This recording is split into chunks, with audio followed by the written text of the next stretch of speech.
You are life. Thanks God. Okay, so I named it. So the question that this man asked, I don't. What's his name? I don't remember.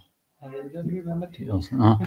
So he asked. The drasha was about love. So I was telling that we need to love everyone, even not from our community, not from our society. But then one asked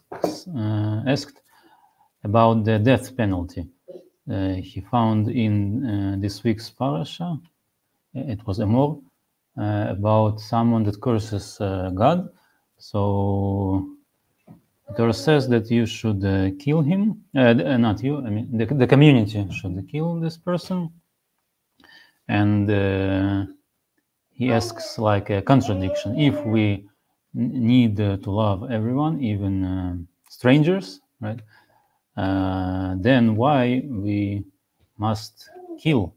It's a contradiction, right? To love someone or to kill. So this is the topic that I wanted to discuss today. How can we relate to it? So in today in the law there is no death penalty in Germany, right?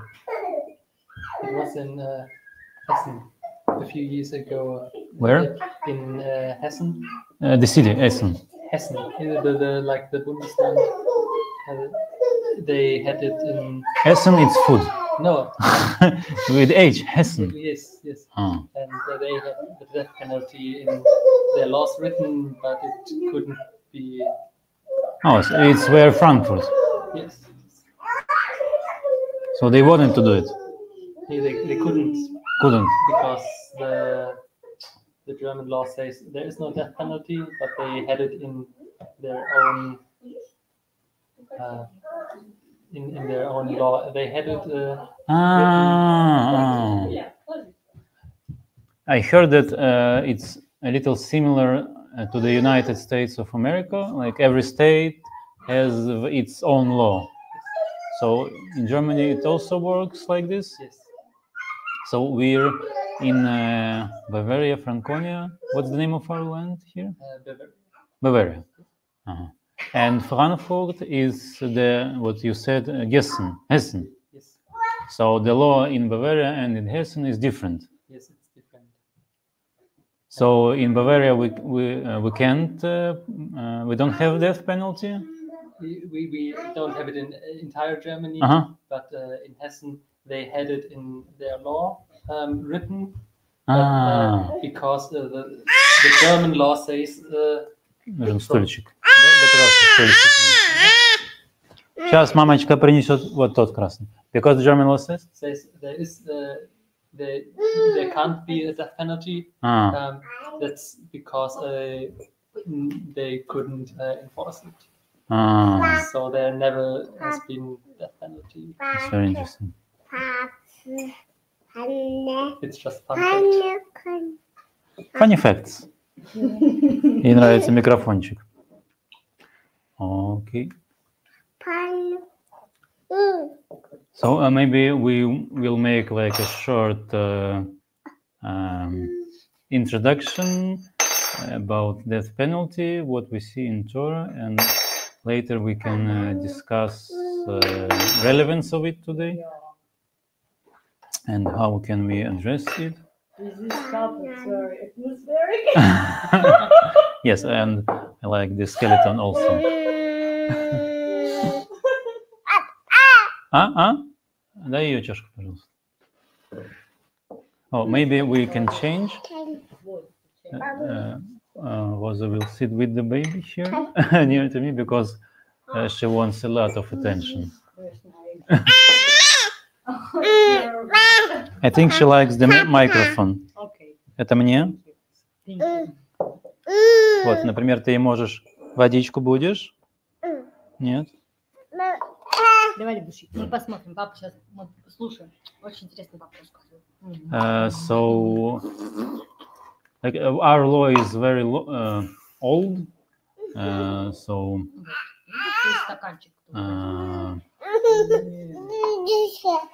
we can find different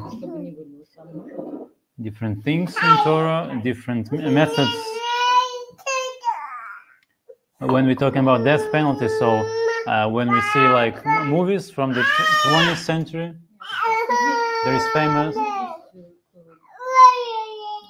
little bit hot water with...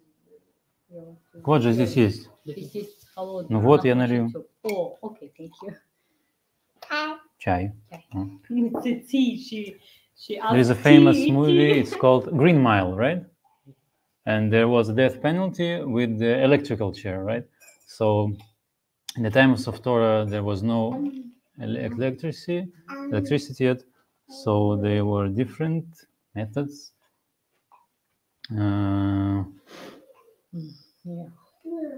We can find four types. Oh, by the way, I've seen in this museum the big sword for the execution. I think it was from 17th century. It was very beautiful. It looks like two-handed sword. So also we have this method. Like there are several punishments in the Torah. So the main thing it's called makot is when someone did something forbidden. So we should beat him with leather straps or something, and it's called makot. So there is a restriction how many times we can and should beat the person, and the main point is we should not kill the person. It's just punishment. So this is like the standard punishment if someone does something that Torah forbids. So if we have no, ты можешь там с ней посидеть. If we have so you heard about Sanhedrin, maybe, like in the Jewish court. So if Asterix, if we have so today Beit Din is usually three people, right? But to punish severe things like death penalty or what we said to beat someone, we need more than three. I think it's 20, I don't remember, 21, 23. It's called the small Sanhedrin. And also there is a big Sanhedrin. It's 71 people, if I'm not confusing. I'm not so good with the numbers. So it's called Sanhedrin. And for now, the law in Israel, it's not the official law. It's not from the Torah. It's I'm not special in the law. Maybe it's someone that they took from Britain. Maybe something from Turkish. I'm not sure. So it's not the law of Torah. And in Torah we have four types of death penalty. And the main thing that I wanted to say about the types of death penalty, it's how we can see them in written Torah and in actual law, which is oral Torah. So it's changing a little bit, and we can see the dynamic that sages from times of Mishnah, so it's like 2nd century of Common Era, they didn't want to punish and to execute a death penalty. And also within the laws themselves, they kind of soften the way. For example, this skila, it's when everyone throws a stone to the person. This is how it's written in the Torah. But in the oral Torah, it says that you should just push a person from some high ground, and then he falls and dies. And then if he didn't die, then we can throw the stones on him. The second is Srefa. Srefa, it means the burning. So it's something that we know from medieval times when there were like witches. So it's also very cruel. It's what we see in written Torah, but in oral Torah, it describes that we need to put some liquid metal into a person, not to burn with fire, but to burn from inside. So it looks at least less cruel. So herek, it's like the standard that we see, just with the sword to took someone's head off. And the last is henek. Henek is it was, you know, Homer Simpson. It's what he wants to do with his son. He's saying usually, "Oh, you little bastard," and he did like this. So this is henek. So also technical things that we need to discuss about how this law is persecuted in practice, and how the sages that didn't want to perform death penalty, how they can do it within the law. So it's like the trick, yes. So the question is how we can know, and Sanhedrin or Beidin, Jewish court, how they can be sure if someone did crime, because usually the people that were the lawyers or the judges, they don't see what everyone is doing. They don't have surveillance video. They don't have cameras. So how they know if someone did crime or did not? So there is a law. It's called the two witnesses. That's an interesting law. So within the law of death penalty, the one witness is not enough to punish someone. We need at least two witnesses, two or more. So if two witnesses says the same witness, that they've seen someone that performed some action the Torah forbids, and there is death punishment for this action, then the court can perform an execution. But the thing is that two persons, there is also a law that we need to check the witnesses. It's not enough that we just hear what they say and believe them and perform an execution. Also, we need to check if they really saying the truth. But how can we check it? So this is like philosophical manner. Actually, we can't check if they are saying the truth, because theoretically, two people can just talk with each other and decide that they want to kill someone, and they go to court and say evidence about someone that he performed something, and then the court, based on that, would need to kill someone, right? So maybe this is also one of the reasons that the court would check the witnesses very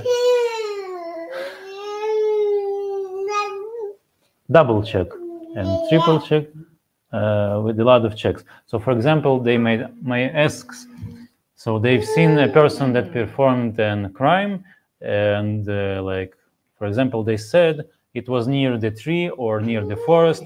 So the lawyers can start to ask questions, how the tree would look like, and what the forest was look like, and the trees, the leaves, which shape it was, and the flowers. And if they ask a lot of questions, so someone will say something and the other person will say something else, and then we don't have like two witnesses, and then we can't perform an execution. So this is like the trick that our sages were using not to perform an execution. And there is an interesting Mishnah. So how often this execution were actually took place? And Mishnah said, Sanhedrin הורגת אחד בשבוע נקראת חובלנית. So if one time for 7 years there was a death penalty at the Sanhedrin, so it's considered חובלנית. So this court is killing people, so it's not a good thing. And the other sage said, רבי אלעזר בן עזריה אומר, אחד ל-70 שנה, 1 to 70 years, if there is a death penalty. So this Sanhedrin is called Chovlanit, very cruel. So we see that sages didn't want it to get involved in it and to perform this. So there is that, and also an interesting thing about how Torah describes why do we need death penalty at all. Хочешь спать? Она хочет спать. She wants to sleep. Как? Ну тогда и свинку.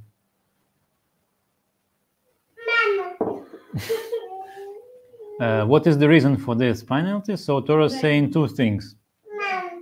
One thing is destroy the evil, the wicked from where you live, and the second thing that people will hear about this act, and they will have fear and will not perform evil again.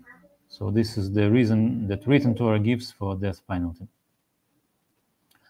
So this is another contradiction that we can see here, that from one hand we have variety of death penalties in written Torah, but in terms of praxis we see that sages doesn't want to perform these death penalties.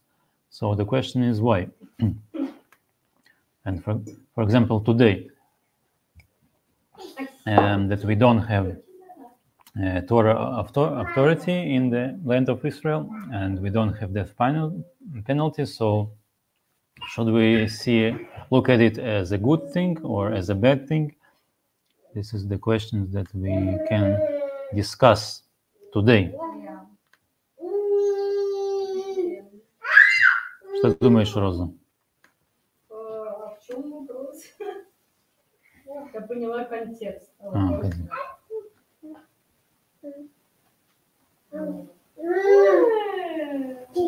Тетя.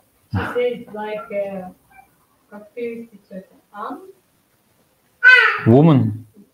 It's a children word for woman.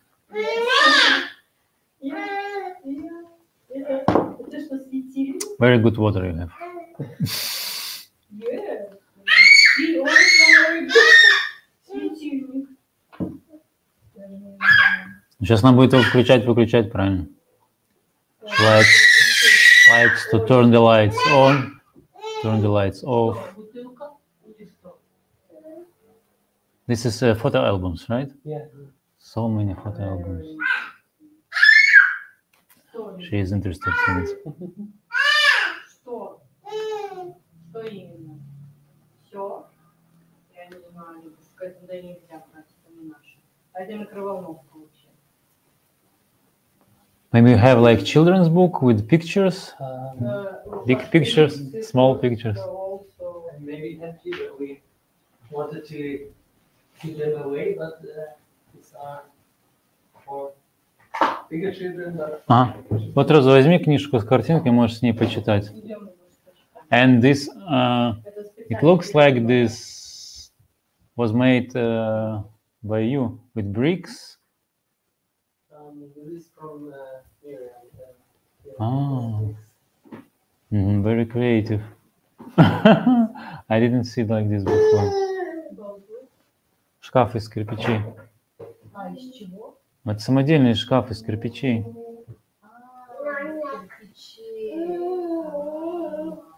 О. Либо, смотри, очень интересно. Окей, она увлеклась.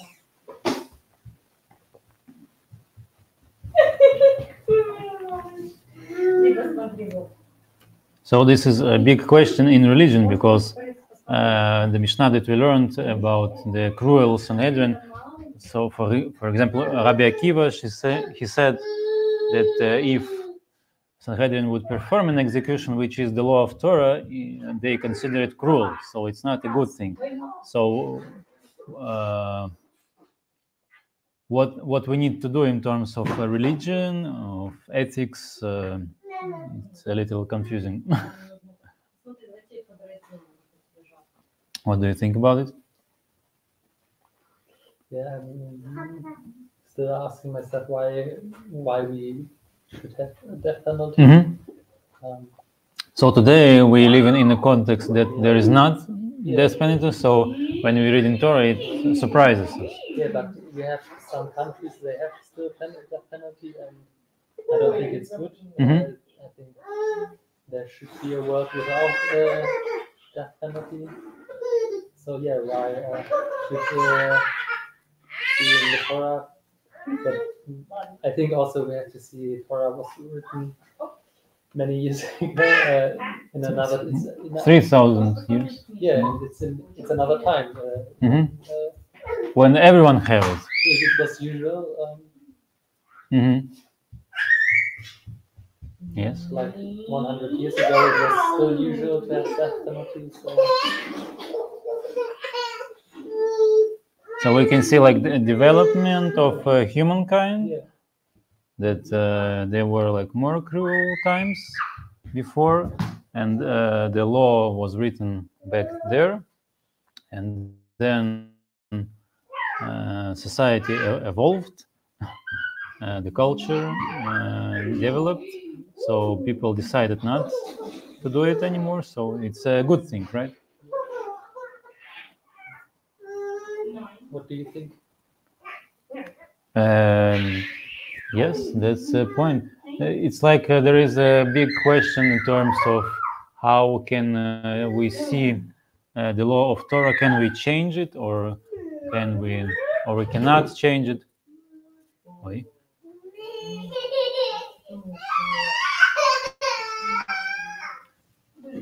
For example, you heard about Rambam, Maimonides? So there is like it's called the 13 Principles of Jewish Faith. Maybe you heard about it. So the Rambam is the author of these principles. So it's about 12th century, Common Era, medieval. He lived in Spain also. So one of the principles that he wrote is that the Torah would not change, because he was very philosophical about the God. So he says that God is perfect, so the law that he gives is also perfect, which means that the law cannot be changed. So this is like his position. So this is very hard topic to discuss, because also what we can see in more Orthodox communities, that the people or rabbis, they don't like to change the law, and they want to stick with the old tradition, and they kind of want to do everything in the old-fashioned way, and doesn't like new things. And in more liberal or even reform communities, we see like the opposite of it, that people are like new things, and so for example, there was criticism to what Rambam said, because Rambam was talking about the one that gives the law, but also there is the ones that gets the law, the people. So the people, they are not like God. They can change from time to time. So law can change from time to time, depends on the people that live in certain time. что, Хамай, ты хочешь уже идти? Хочешь на ручки посидеть? Нет, не хочет. Куда ты хочешь? Хочешь на стульчик сесть? Посидите на стульчике. Хочешь покачаемся на кресле? Я тебе сейчас пока только надо подвинуть. Вот ты уже за 3 секунды строишь порядок. So this is a difficult topic. Роза, что ты думаешь об этом? А я пока ничего не понимаю. Ну, то есть я понимаю контекст, но я что? What's the question? How can we see the death penalty? See in where? For example, in Torah, we see a lot of types of death penalty, but we don't have it today. And also the rabbis in the times of Mishnah and Talmud, they didn't want it to perform these death penalties. So how we can see this religious topic or moral topic? Where? Is it a So today we're not living in the time when death penalty exists. So, but the Torah is written many years ago, and there is death penalty in Torah. So, if we look at it like a bad thing, so why it is exist in the Torah?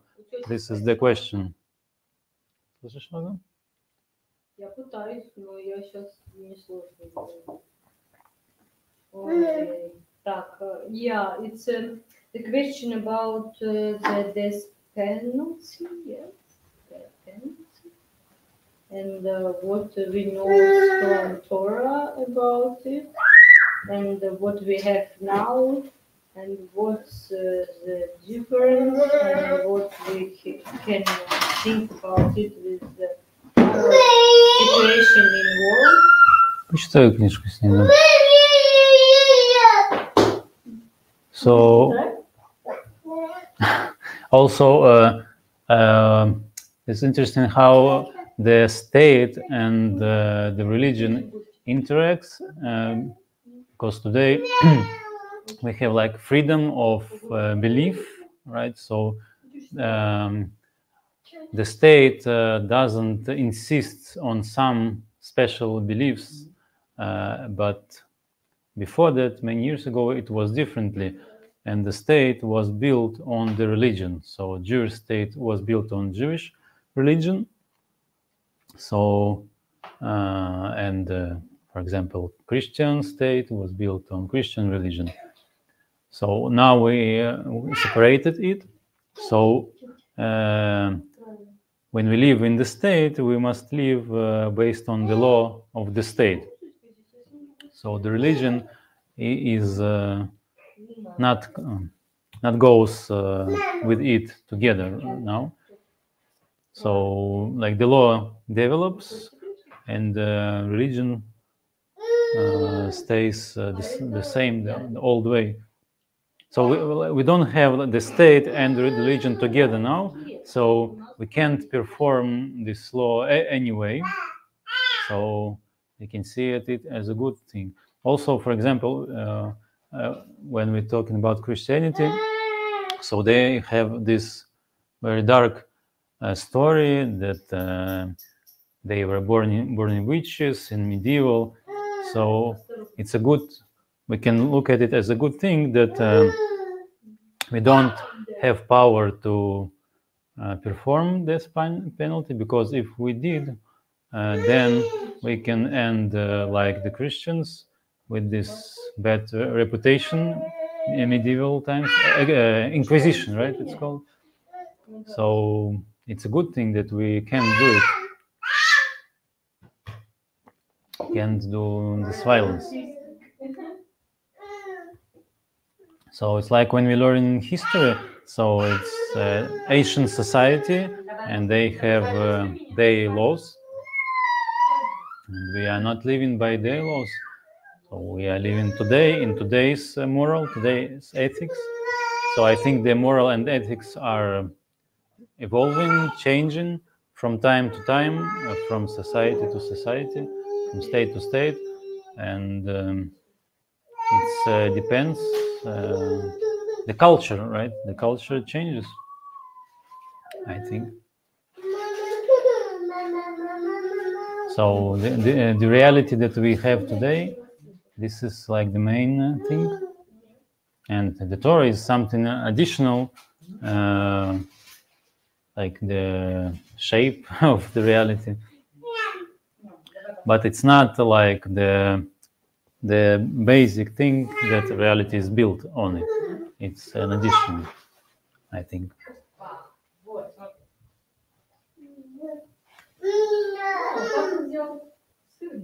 That's what I think. Interesting.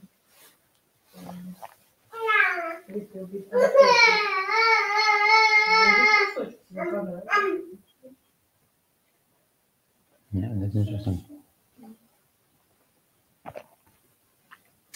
Very good water.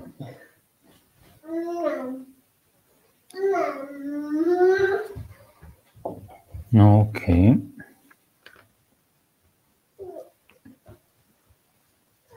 So, any comments, questions, suggestions? Yeah, good question again. What we can. I just Просто так смотри, чтобы она не уронила. want to share сырники.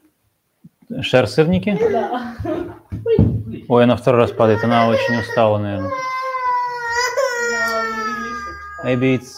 А у нее нет обуви? Есть. Нужно Но одеть она ее. бегает, поэтому it's okay.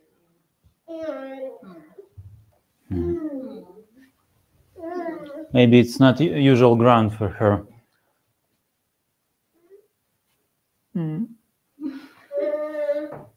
Что ты хотел сказать? Да, сырники. Сырники. Так что мы тогда заканчиваем? Да. Ну, да, я хотела сказать, ну, то, что what I know that from Torah, it's yes, we have in Torah about the Judgment, Beidin. Yes, but it's not often to this this penalty. It's not often. It was if it was in one time in 70, yes, that's what I'm saying. Yes, I know, for sure. Yes. But it's what I very know. Thinking about it, if you ask me about this question, because if it's was maybe one times in 70 years, or no? 70 years, it was very cruel judges. Yes, it was really seldom to this. Ой, давно не слышал слова «seldom». Смотри, это ты. Yes, and what you ask about now? What we can do with it? So this topic. The culture changed and the law changed. The law of the country. So the religion is not the thing that.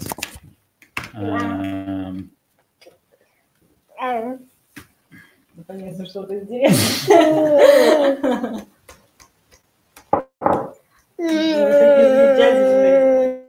She likes to print, to work on the computer. So, when we don't have the separation of religion and state, we still have the Beidin. What does the Beidin decide now in these days? Yeah, good question. Tirada. So, for example, the weddings and the divorces, giyur, conversion. So, for example, also the things about the money. So, if two Jewish they don't agree on some question regarding the money, so they can go to Beidin and they would decide who is right and who is wrong and what we have to do. This is what we can do. But in terms of punishment, Beit Din doesn't have the authority today. Ой, что-то она здесь не открывает. Мы давай закроем. Okay, I will close it and then. Wait. And then we can and. Хамиди, давай я нажму кнопку.